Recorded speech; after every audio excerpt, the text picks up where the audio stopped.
Riley, she's looking down that short side. No, she comes open side and she goes herself. I was in year 4 and I played all the other sports and my school was entering a local tournament at the rugby club which involved mixed girls and boys, so it's tag rugby at the time, and that's how it started really. Yeah, scored some tries. It was double points for girls, so we got that tactic in straight away. No, it was a good day. Like I say, we were short on girls, so I think there was me and one other girl that played every minute of every game. So I was shattered by the end of it. The rugby club was handing out a leaflet to start a girls section from scratch, and I enjoyed it. I've got an older sister, so I went home and took this leaflet home and then dragged her along the following Wednesday. And yeah, mum and dad were on the sideline twice a week after that.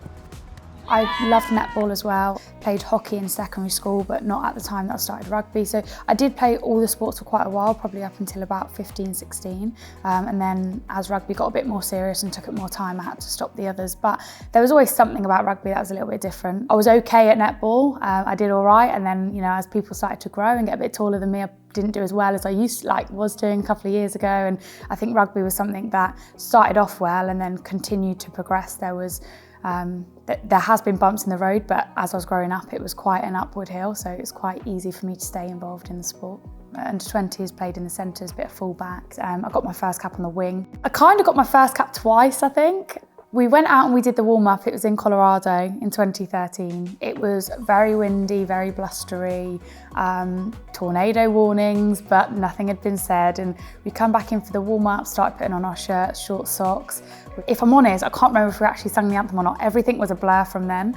I just remember putting my shirt on and people saying, stay away from the windows, you know, don't get too close in case something happens. And like I say, I can't remember if we did run out and sing that anthem. I don't think we did. I just remember us being in the corridor and the tournament manager on the day coming in and saying, sorry, game's cancelled. And it was an evening kickoff, so this must have been 8, 9 o'clock at night, and I think it was like a 10, 11 a.m. kickoff in the morning. So not only was, you know, all feelings were very high, and then had to shoot myself down, send myself to bed to then go and get up early the next day, redo all of our meetings, redo all of our pre-game prep, and then go out and do it. So yeah, it's very interesting. Glad that it actually happened. But yeah, I had 2 shots at that, I think. Bind. Set.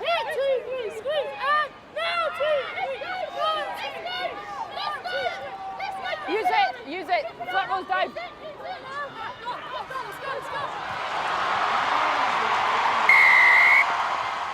Watching the Red Roses before I got my cap, you'd see girls starting to well up and there's little tears in their eyes, and in my head I was thinking, I'd never do that. That's not me. It must be emotional, but it's not that emotional. Well, yeah, it was emotional. There were tears in the eyes, I'm pretty sure. It was very strange going from singing the anthem and feeling the emotion to then coming into the huddle, and I was thinking, oh, this is it now. I had to wipe away the tears, I had to breathe. It was, you know, I had to get ready to do the first job, and it hits you straight after the anthem in that circle. I was looking around me and looking at the faces, and I thought, yeah, there's no backing out now. Once I started training at scrum-half, you know, a lot of it was around the passing to start with. If I couldn't pass it to the fly half, I probably wasn't going to get anywhere. So I spent most of the time just learning how to pass off the floor. And then once I'd kind of nailed that, it was like, okay, now you need to look at the game management side, which was a whole new world. Yeah, it was a lot of learning. Best decision I've ever made though. Gary Street put a lot of hours in on the sidelines. I remember February and March when the girls were playing Six Nations here and I was still learning the ropes, so I probably wasn't quite involved in the team over here, and I was back at Harlequins, and yeah, in between personal training sessions, just getting out there and firing passes, and then it was like, oh, can you kick? And it was a lot to learn and it was very overwhelming, but I think we broke it down quite well and we said, okay, let's get this job done first, then the next, and we slowly moved on. So still learning now. The game's forever changing, and there's always teams start doing something else very well and we're having to then counter that. So it's still evolving and it's still moving on. So yeah, we'll see what the next challenge will bring.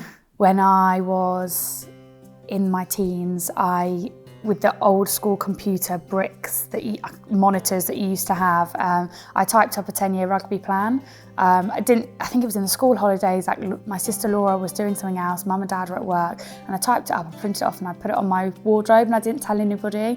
And then my sister come in a couple of days later She came into my bedroom and was like, "What's that on your wardrobe?" And she went over and she read it and she laughed because the bottom thing on my 10-year rugby plan was, it was 2018 at the time, but it was winning the 2018 World Cup. And she laughed and she was like, "You're never going to make that." She's like, "Why have you even done this?" And she just laughed at me. And then I cried and I went to Mum and said, "Mum, I put all this effort in. I researched what I needed to do. It was going to a Premiership club when I was 18. It was this, it was that." And I cried. My mum had a go at my sister. And then, yeah, now I look back and I do remind her of that moment because I kind of laugh at it. We didn't win it, but I was there at the 2017 World Cup, and hopefully I get an opportunity to go again to the next one, and hopefully we do lift the trophy. So I'm still in my 10-year rugby plan. It's probably a 15 or 20-year rugby plan by now, but I'll never forget that moment because my sister laughed at me in my face, and now I'm laughing at her a little bit.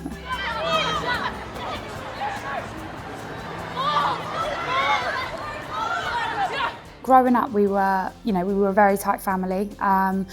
We've all grown apart now, so in terms of mum and dad have split up, everyone's at a different location all across the UK. So whenever I'm going home, I might be going 3 hours down south or an hour and a half up to the Midlands again. So, but I have very fond memories of us growing up as a family together. And the post about my granddad when we were playing in Doncaster, that was going to be his opportunity. He'd always watch me on telly, he'd follow me. It was hard to ever get him at a game for someone to drive him and obviously assist him in. So when my dad was going past his door to come up to Doncaster, that was the plan. And yeah, unfortunately it didn't happen. And I'm absolutely gutted about that. And he's looking down on me now, but I've got very fond memories of all of us growing up together. And I think that's what I hold in my heart, and that is the reason why I do it.